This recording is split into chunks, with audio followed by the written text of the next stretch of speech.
Well, hello. Today's movie is the 1992 World War II drama, A Midnight Clear. In 1944, the Ardennes, an intelligence squad is sent to a deserted chateau to gather information on enemy troops. It soon becomes clear there are Germans in the area. They find the farmhouse the enemy is using.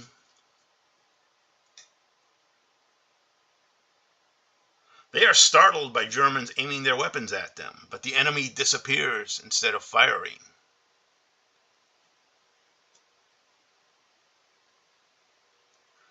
They later start a snowball fight with the Germans at night.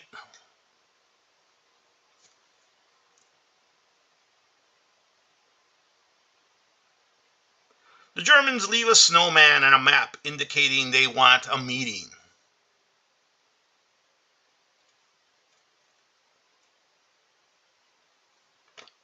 They meet the Germans and find they have just come from the Russian front and want to surrender. They know the war is at an end soon. Later at night, they have a Christmas celebration together.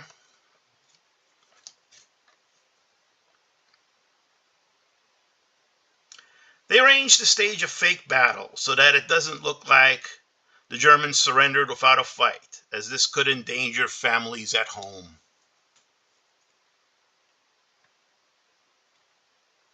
Only the unstable member of the squad was not let in on this plan and starts a fight, killing some Germans.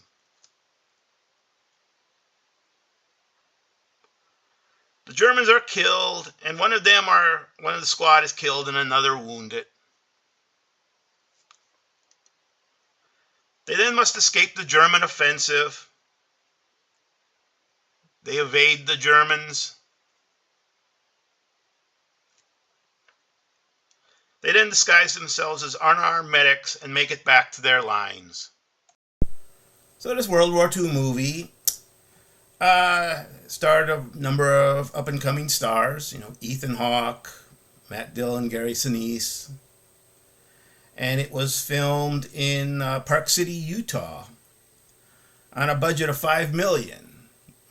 Now the movie made only $1.5 million, so it was clearly,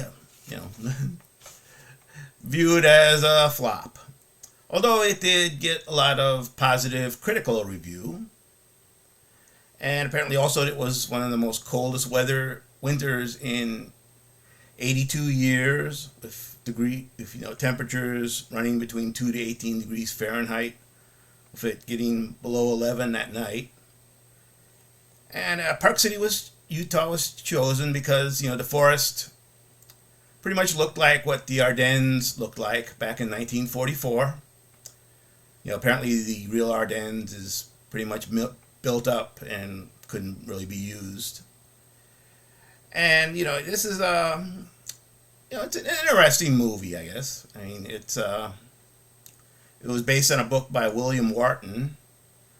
And Wharton became somewhat of a pacifist, and he was also traumatized because he did serve during the Ardennes campaign and apparently was involved with executing German prisoners, which, considering that the Germans massacred a lot of Americans during this battle, it's not surprising.